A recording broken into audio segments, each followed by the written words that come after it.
현대인들은요, 건강에 관심이 참 많습니다. 저도 몇 주 전에 크게 아팠잖아요. 그러다 보니까 건강에 관심이 더 많이 생기는데, 그래서인지 여러분 TV를 보면 그 몸에 좋다는 음식과 약에 대한 광고, 건강 보조식품에 대한 광고가 엄청 많습니다. 그 광고 중에 제가 기억에 남는 광고가 하나 있는데, 이제 유산균 음료에 관한 광고예요. 이 유산균 음료의 장점은 뭐냐면 다른 유산균 음료에 비해서 이 유산균의 함유량이 굉장히 많다는 거예요. 거기다가 유산균에다가 캡슐을 씌웠대요. 어떻게 씌웠는지는 모르겠어요. 그래서 음료에 유산균이 많이 들어가 있어도 이 유산균이 위장을 거치면서 위산에 의해서 많은 유산균들이 다 죽게 되는데, 이 제품은 캡슐을 씌웠기 때문에 많은 유산균들이 살아서 장까지 간다고. 여러분 다 한번 보셨던 광고 아닙니까? 이런 광고예요. 매우 짧은 광고지만 저에게는 매우 임팩트가 있었습니다. 그래서 그 후로는 웬만하면은 그 유산균 음료를 사 먹을 때 딱 그 캡슐이 있는 그 음료를 이제 사서 마시게 됐습니다. 왜냐하면 그 광고처럼 내가 아무리 많은 유산균을 먹어도 그 유산균이 살아서 장까지 가지 못하면 그 유산균이 저에게 아무런 유익을 주지 못하잖아요. 다 죽으면 무슨 의미가 있습니까? 그래서 저는 오늘 히브리서 말씀을 읽으면서 이 광고가 자연스럽게 생각이 나는 거예요. 왜냐하면 히브리서 기자가 하나님의 말씀을 지금 어떻게 정의하냐면, 하나님의 말씀은 살아있다. 살아있다라고 정의하고 있기 때문입니다. 말씀이 살아있다라는 것은요, 그 말대로 그 유산균이 살아서 활동하는 것처럼 하나님의 말씀도 살아서 움직인다는 거예요. 활동하고 일하고 있다는 의미입니다.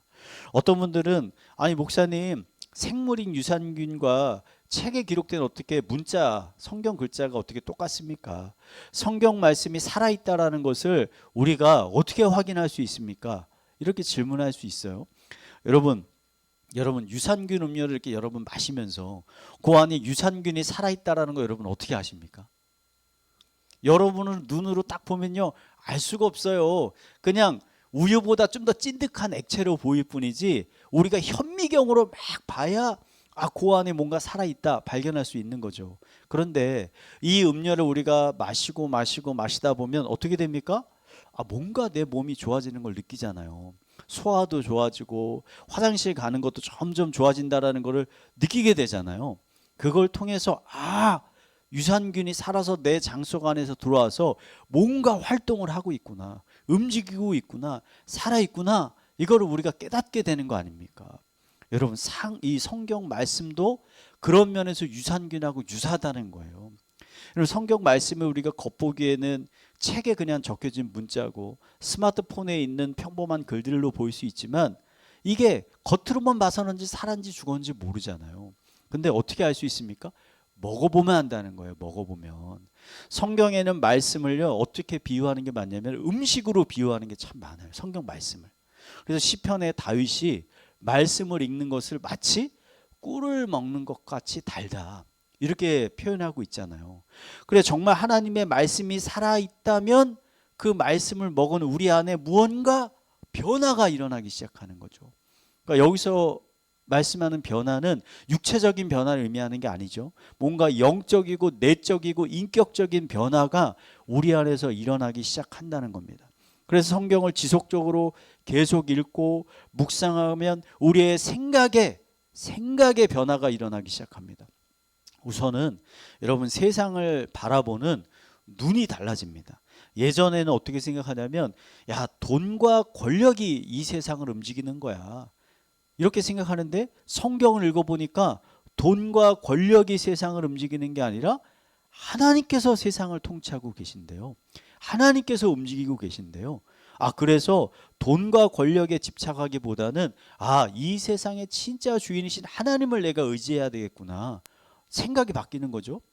자신을 바라보는 관점도 달라집니다. 이전에는 내가 얼마나 많은 돈을 가졌냐, 얼마나 많이 배웠냐, 얼마나 좋은 대학을 나왔냐, 얼마나 아름다운 몸을 가졌느냐, 이런 걸로 자신을 평가하고 다른 사람들하고 비교했었는데, 이런 게 중요한 게 아니라 하나님이 나라는 사람을 어떻게 평가하는지가 중요한 거구나. 남들이 나를 어떻게 생각하는 게 중요한 게 아니라 하나님이 나를 어떻게 생각하는 게 중요한 거구나 라는 식으로 자신에 대한 모든 평가의 기준이 달라지게 되는 거예요. 그래서 다른 사람들이 바라보는 눈과 말 때문에 내가 낙심하지 않고 내가 절망하지 않게 되는 거죠. 영적인 부분도 달라집니다. 예전에는요, 영적인 세계에 대한 인식이 전혀 없어요. 근데 말씀을 읽다 보니까 이 세상에는 우리의 눈에 보이는 육적인 세계만 있는 게 아니라 눈에 보이지 않는 영적인 세계가 있다는 것을 깨닫게 되는 겁니다. 그래서 나의 삶에 어떤 일이 딱 일어났을 때 이게 그냥 우연히 일어나는 일이 아니라 그 이면에 하나님께서 뭔가 역사하시는 영적인 계획이 있는 거구나. 섭리가 있는 거구나. 치열한 영적인 싸움이 있는 거구나. 사탄의 유혹이 있는 거구나. 시험이 있는 거구나. 이런 것들을 우리가 깨닫게 되는 거예요. 그래서 영적인 싸움을 위해서 너희가 전신갑주를 입어야 된다라는 사도 바울의 그 말씀의 의미가 무엇인지를 깨닫게 된다는 거죠. 여러분, 자신 안에 일어나는 이러한 변화들을 발견하면서 사람들은 비로소 성경 말씀이 나를 변화시켰구나라는 것을 발견하게 된다는 거죠. 말씀이 살아있다라는 것을 비로소 깨닫게 된다는 거예요. 저는 말씀이 살아있다는 이 히브리의 말씀을 읽으면서 한국 교회사에 있었던 매우 의미 있는 한 사건이 떠올랐습니다. 1866년에 영국 출신의 토마스 선교사가 27세의 젊은 나이에 우리 조선 선교를 위해서 미국의 상선을 타고서 이제 입국을 하려고 그랬어요. 평양으로 입국을 하려고 그랬는데, 여러분, 당시는 조선은 강력한 쇄국 정책을 펴고 있었습니다. 그래서 외국에 대해서 이제 다 금지하고 있는 거예요. 그래서 외국 상선이 들어오니까 어떻게 했냐면 못 들어오게 막는 거죠. 근데 그 상선은 들어오려고 하는 거예요. 그래서 조선의 관군과 이 상선 사이에 싸움이 일어나게 된 겁니다. 그 싸움 결과 미국의 상선이 관군의 이 공격을 받아서 결국은 파선하게 됩니다. 배가 가라앉게 돼요. 그래서 상선에 타고 있었던 선원들과 승객들이 물에 다 빠지는데 많은 사람들은 물에 빠져 죽고 살아남은 사람들은 겨우 이 육지로 헤엄쳐 왔는데 이 헤엄쳐 온 사람들을 관군이 다 잡아다가 어떻게 했냐면 다 죽였습니다. 다 처형을 했어요. 그 딱 해변에서. 이때 안타깝게도 토마스 선교사님도 순교를 당하게 되는 거예요. 그래서 이 토마스 선교사님이 첫 번째 순교자입니다. 우리 선교사 중에서 조선에. 순교를 당하는 과정에서 이 토마스 선교사님이 이 조선 사람들에게 나눠주려고 성경책을 준비해 왔었어요. 그래서 죽는 순간까지도 주변에 있던 조선 사람들에게 성경책을 막 나눠주고 있었던 거예요. 이때 12살 된 최치량이라는 소년이 이 성경을 우연히 받게 됐어요. 그래서 집에 딱 간직하고 있었는데 나라에서 이런 말을 합니다. 성경책을 몰래 갖고 있다가 걸리면 너희들의 엄벌에 처한다. 처형당할 거야. 라고 이야기합니다. 그러니까 이 최치량이 너무나 무서워요. 그래가지고 가지고 있던 성경을 당시 관리에게 갖다 바칩니다. 이제 나라한테 갖다 바친 박영식이라는 관리에게 딱 갖다 바치는데 이 당시에는요 종이가 굉장히 귀하던 시절입니다. 그래서 이 박영식이 성경을 봤더니 어떻게 했냐면 성경을 다 찢어다가 자신의 방에 헤어진 데 도배를 다 한 거예요. 성경책으로 다 방을 도배를 했어요. 도배지로. 온 방을 성경으로 도배를 하고 나니까 어떤 일이 벌어졌냐면 이 사람이 아침에 눈을 딱 떴을 때도 벽에 붙은 성경을 보게 되는 거예요. 밥을 먹을 때도 우연치 않게 성경을 보게 되는 거예요. 누워서 쉴 때도 보게 됩니다. 그래서 계속 우연치 않게 성경 말씀을 읽게 됐어요. 처음에는 눈에 띄는 한두 구절만 읽다가 나중에는 이게 너무 재밌고 호기심이 생기는 거예요. 그래가지고 하나하나 찾아다가 다 읽게 됐습니다. 그러다가 놀랍게도 이 박영식이 예수님을 영접하게 된 거예요. 누가 전도해서 영접한 게 아니라 성경을 도배지로 있던 성경을 보다가 박영식이 기독교인이 된 이후에 이 성경책으로 도배되어 있던 그의 집이 평양 최초의 교회인 널다리 교회가 그 집에서 딱 세워지게 됩니다. 그리고 이 교회는 나중에 어떤 이름으로 바뀌냐면 장대현 교회로 이름이 바뀌는데 이 장대현 교회가 1907년에 놀라운 평양 대부흥이 일어난 교회가 이 장대현 교회예요. 저는 이 이야기를 접하면서 정말 하나님의 말씀이 살아있구나, 살아있는 말씀이구나 라는 것을 깨닫게 됩니다. 어떤 사람들의 눈에는 그냥 벽지로 보였던 성경 말씀이 죽어 있는 것이 아니라 살아서 사람의 심령을 바꾸고 하나님의 위대한 교회를 세우는 놀라운 복음의 역사를 일으키는 것이죠. 이런 놀라운 이야기를 들으면서 어떤 분들은 이런 질문이 있을 수 있습니다. 목사님, 성경 말씀이 정말 살아있다면 왜 제 삶에는 별 변화가 없나요? 전 성경책 좀 읽었는데요. 성경책을 꽤 읽었는데 저는 별로 심령의 변화가 일어나지 않고 생각의 변화도 일어나지 않습니다. 라고 묻는 분이 있을 수 있어요. 그럼 제가 그런 분들에게 한번 제가 되묻고 싶습니다. 여러분은 성경책을 읽을 때 충분히 읽으셨습니까? 충분히. 여러분, 유산균이요, 장에 좋잖아요. 장에 좋은 거 다 아시잖아요. 근데 여러분, 오늘 딱 예배 끝나고 가서 여러분이 마트에 가가지고 유산균 한 병을 딱 사가지고 바로 마신다고 생각해 봅시다. 마시면 장이 바로 좋아지나요? 그럴 리는 없잖아요. 유산균을 먹어서 장의 기능이 좋아지려면 근데 한두 병 먹어서 되는 게 아니잖아요. 이게 장기간 지속적으로 섭취해야 장의 기능이 개선돼서 비로소 뭔가 변화가 생기는 것 아닙니까? 이게 성경 말씀도 여러분 유사하다는 거예요. 성경의 말씀을 읽어도 별다른 변화가 없다라고 하시는 분들에게 제가 묻고 싶은 게, 아까 말씀드린 성경을 충분히 읽으셨는가? 최소한 성경을 1독은 다 해보셨는가? 1독은. 아마 많은 분들이 제가 1독 해보셨어요? 그러면 반은 네 라고 대답할 수 있고 절반은 아니요 라고 대답할 수 있습니다. 여러분, 정말 성경이 살아있는 말씀과 능력이 있다는 걸 확인해 보려면 최소한 성경을 한 번은 읽어봐야 되잖아요. 여러분, 한 번도 부족해요. 제가 신학교 다닐 때 어떤 학생이 신학교 교수님에게 질문을 했습니다. 교수님, 저희가 얼마나 성경을 읽어야 성경을 충분히 읽었다고 볼 수 있습니까? 그러자 그 교수님이 이렇게 물으셨습니다.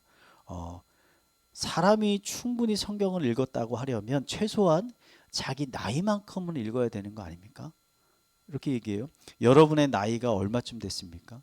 대부분의 학생들의 나이가 28, 29, 30 정도였거든요. 그 정도 됐습니다 라고 했어요. 교수님이 여러분 중에 혹시 성경 30번 읽은 분 계십니까? 라고 물으니까 손 한번 들어보세요. 아무도 손을 들은 사람이 없습니다. 신학교에 있는 신학생들조차도 그 정도 성경을 읽지는 않았다는 거예요. 우리가 사는 이 시대가요, 여러분, 이전에 어느 시대보다 성경책이 많은 시대잖아요. 책만 있는 게 아니잖아요. 스마트폰도 있잖아요. 우리가 성경을 읽으려고만 하면 얼마든지 어디서든 성경을 읽을 수 있는 시대에 우리는 살아가고 있는데, 안타깝게도 실제로 성경을 읽으시는 분들은 이전 세대에 비해서 훨씬 더 줄었습니다. 우리 부모 세대보다 성경을 훨씬 더 안 읽습니다. 이유는 간단해요. 영화, 드라마, 게임, 여행, 취미, 수많은 이런 것들이 그냥 우리의 시간들을 다 뺏어가고 있기 때문에 성경을 읽지 않는 거예요. 진짜 읽을 시간이 없어서 안 읽는 게 아니에요. 그런 것들의 시간과 마음을 다 뺏기니까 결국 성경을 읽지 않는 거예요.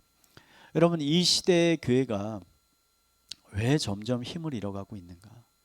사회에 대한 교회의 영향력이 왜 점점 줄어들고 있는가? 왜 교회는 부흥하는 것이 아니라 점점 쇠퇴하고 있는가?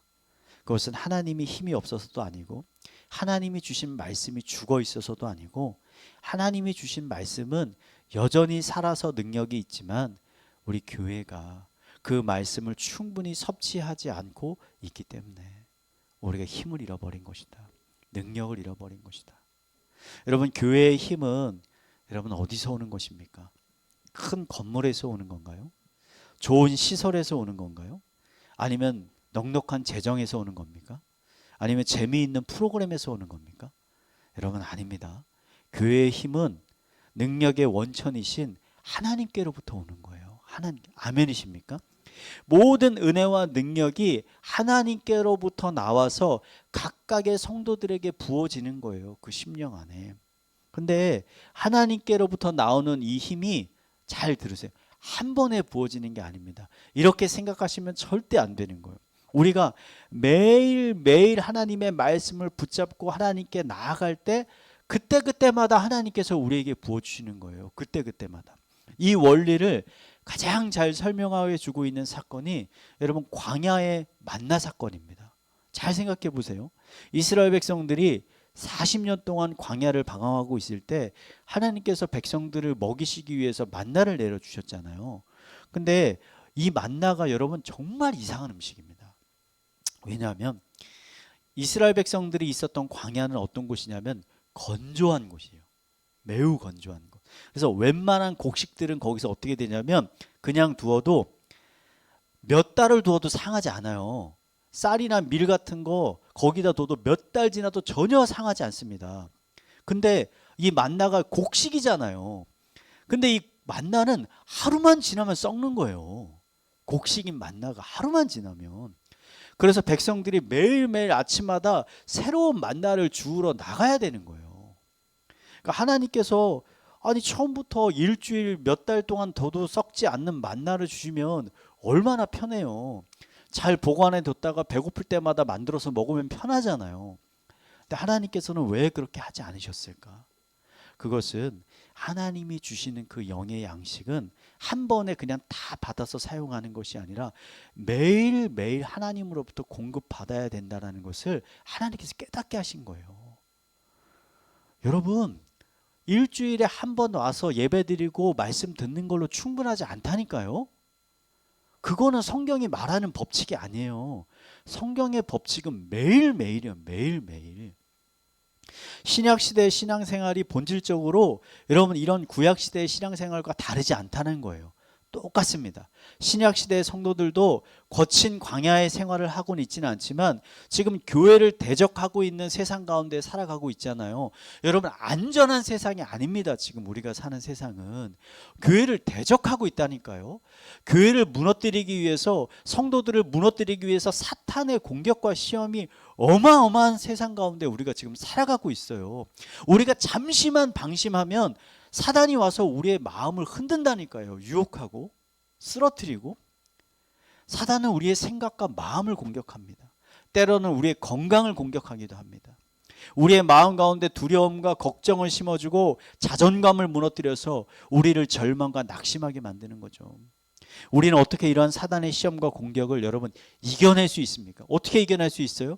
육적인 방법으로는 이겨낼 수가 없다는 겁니다. 이걸 이겨내기 위해서는 영적인 힘이 필요하다는 겁니다. 이스라엘 백성들이 매일매일 하나님이 주시는 만나를 먹어서 힘을 얻었던 것처럼 우리들도 매일매일 하나님이 주시는 말씀을 먹어서 이런 힘을 얻어야 된다는 거예요. 아멘이시죠?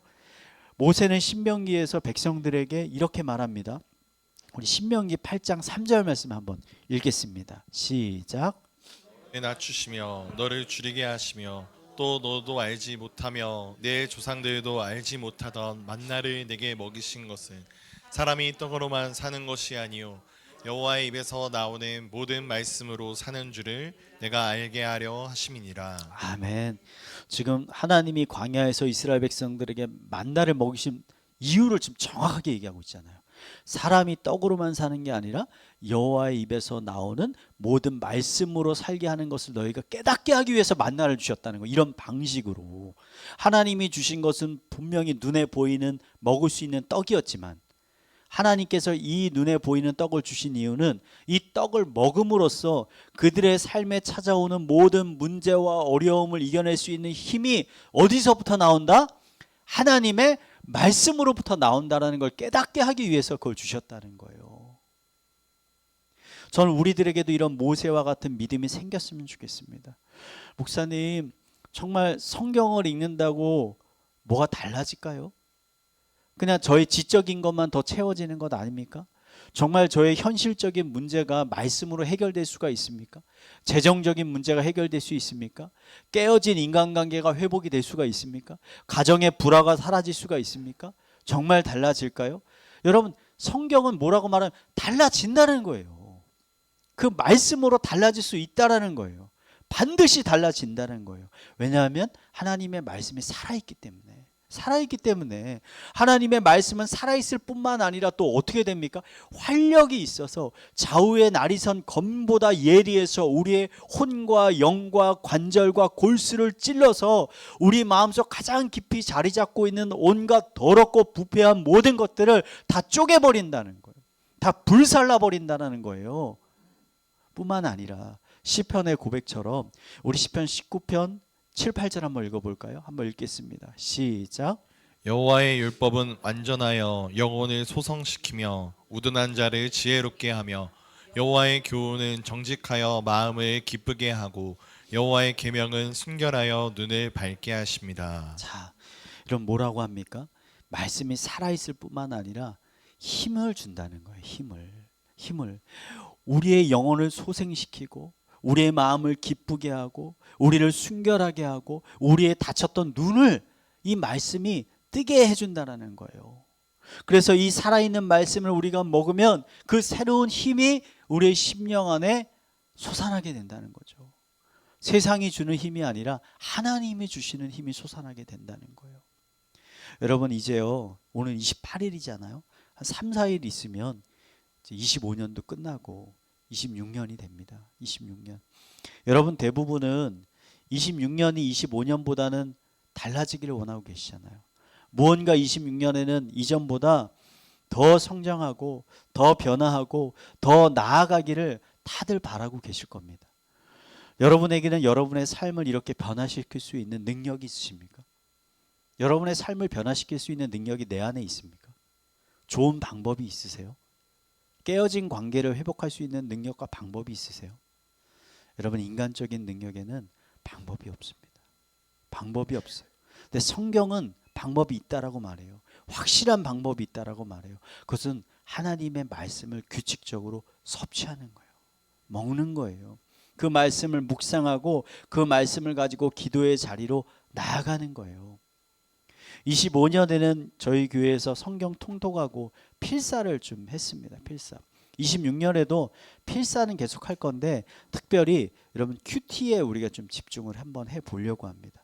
여러분 성경을 읽는 거 참 좋은 일입니다. 근데 여러분 읽은 말씀을 묵상하지 않으면 그게 우리에게 별 큰 유익이 되지가 않습니다. 정말이에요. 이거 뭐하고 똑같냐면 고기를 먹으면서 씹지 않고 고기를 삼키는 거하고 똑같아요. 여러분 고기를 씹지 않고 삼키면 어떻게 됩니까? 굉장히 더부룩하게 되고 탈이 나죠. 오히려 소화를 못 시키니까. 잘 씹어서 먹을 때 비로소 그 영양가를 우리가 잘 흡수할 수 있는 거잖아요.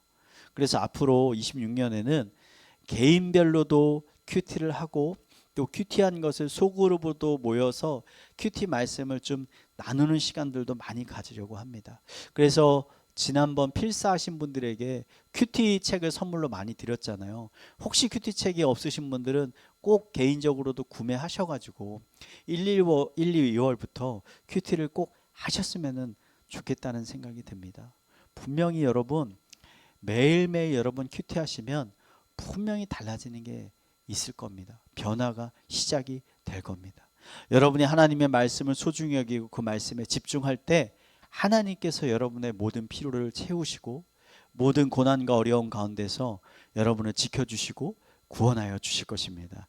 이러한 은혜가 이 시간 함께하고 계시는 모든 성도님들의 삶에 풍성하게 부어지게 되기를 마지막으로 축원드리겠습니다.